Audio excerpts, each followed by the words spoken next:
Physics পরীক্ষার আগের দিনের প্রিপারেশনটা অনেকে প্ল্যানিংয়ের অভাবে নষ্ট করে ফেলে। কি করে? সবাই পুরো বইটা প্রথম থেকে শেষ পর্যন্ত পড়ার একটা আপ্রাণ চেষ্টা করে। ফলস্বরূপ কি হয়, প্রথম চ্যাপ্টারে তুমি এমনভাবে বন্দী হয়ে পড়ো। কেন বন্দী হয়ে পড়ো? তার কারণ হচ্ছে তুমি চাও কোনো চ্যাপ্টার থেকে কোনো প্রশ্ন যেন আবার বাদ না যায়।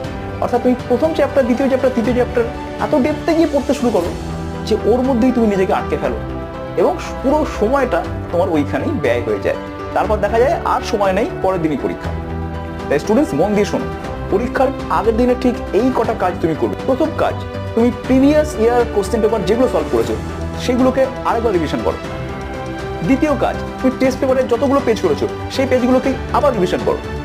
তৃতীয় কাজ, তোমার ফিজিক্সের যে থিওরেমগুলো আছে সেই থিওরেমগুলোকে বই থেকে ভালো করে পড়ে নাও এবং তার সাথে সাথে ফর্মুলাগুলোকে খাতায় লিখে লিখে আরেকবার প্র্যাকটিস করে নাও। ব্যাস, এই তিনটে কাজ করে তুমি পরীক্ষা হলে পরীক্ষা দিতে চলে যাও। দেখো তোমার পরীক্ষা অসাধারণ হবে।